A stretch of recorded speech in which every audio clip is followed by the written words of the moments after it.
చెదురుమదురు ఘటనల మధ్య సార్వత్రిక ఎన్నికల్లో 6వ విడత పోలింగ్ ముగిసింది.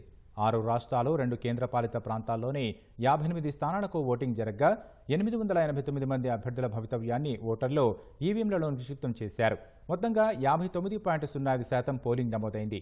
పశ్చిమ బెంగాల్లో అత్యధికంగా 78.19% ఓటింగ్ నమోదు కాగా జమ్మూ కాశ్మీర్లో అత్యల్పంగా 52.28% పోలింగ్ నమోదైంది. 6 గంటల వరకు క్యూలైన్లలో ఉన్నవారికి ఓటేసే అవకాశం కల్పించారు. లోక్సభ ఎన్నికల 6వ విడత పోలింగ్లో భాగంగా 6 రాష్ట్రాలు 2 కేంద్రపాలిత ప్రాంతాల్లోని 58 స్థానాలకు పోలింగ్ ముగిసింది.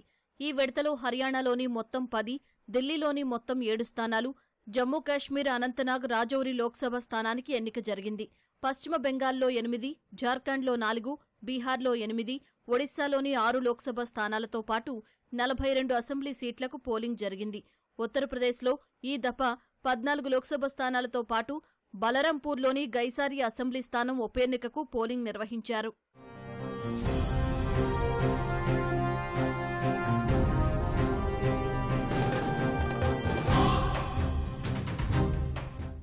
పోలింగ్ సందర్భంగా పలుచోట్ల చెదురుమదురు ఘటనలు చోటు చేసుకున్నాయి. పశ్చిమ బెంగాల్లో అధికార తృణమూల్ కాంగ్రెస్, భాజపా కార్యకర్తల మధ్య ఘర్షణలు తలెత్తాయి. ఝర్గ్రామ్ లోక్సభ స్థానం భాజపా అభ్యర్థి ప్రణత్ తుడు మొంగ్లాపోటాలోని బూత్ నంబర్ 200కి వెళుతూ ఉండగా ఆయనపై కొందరు దుండగులు దాడి చేశారు. ఈ దాడి వెనుక టీఎంసీ హస్తం ఉందని భాజపా ఆరోపించింది. ఈ ఘటనలో ప్రణత్ తుడు కారు దెబ్బతినగా ఆయన తలకు గాయాలయ్యాయి.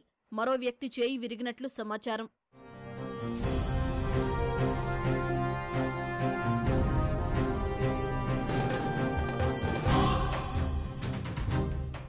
పశ్చిమ బెంగాల్లోని మెదిన్పూర్లో భాజపా నేత అగ్నిమిత్రపాల్కు టీఎంసీ కార్యకర్తలకు మధ్య వాగ్వాదం జరిగింది.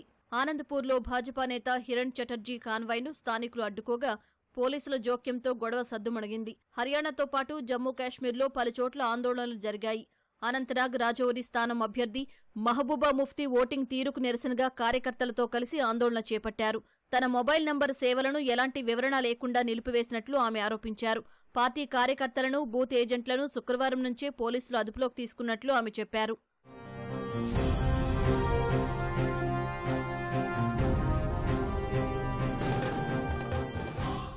సార్వత్రిక ఎన్నికల 6వ విడతలో మొత్తం 889 మంది అభ్యర్థుల భవితవ్యం తేలనుంది.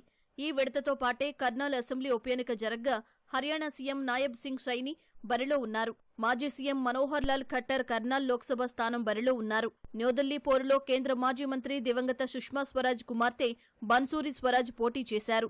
ఈశాన్య ఢిల్లీ స్థానంలో భాజపా నేత మనోజ్ తివారీ, ఆయనకు ప్రత్యర్థిగా కాంగ్రెస్ తరపున ఢిల్లీ జేఎన్టీయూ విద్యార్థి సంఘం మాజీ అధ్యక్షుడు కన్హయ్య కుమార్ ఉన్నారు. జమ్మూ కాశ్మీర్ అనంతనాగ్ రాజౌరి లోక్సభ స్థానంలో మాజీ సీఎం, పీడీపీ అధినేత్రి మెహబూబా ముఫ్తీ బరిలో ఉన్నారు. ఒడిశాలో బీజేడీ, భాజపా మధ్య ప్రధాన పోటీ నెలకొంది. ఆ రాష్ట్రంలో కేంద్ర మంత్రి ధర్మేంద్ర ప్రధాన్ బరిలో ఉన్నారు.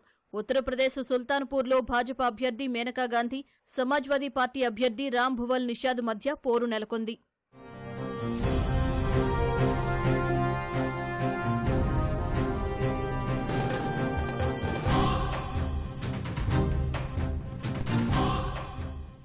సార్వత్రిక ఎన్నికల్లో మొత్తం 543 లోక్సభ స్థానాలకు గాను శనివారంతో 6 దశల్లో 486 స్థానాలకు పోలింగ్ ముగిసింది. చివరిదైన 7వ విడత జూన్ 1న జరగనుండగా జూన్ 4న ఓట్ల లెక్కింపు చేపట్టి ఫలితాలను ప్రకటిస్తారు.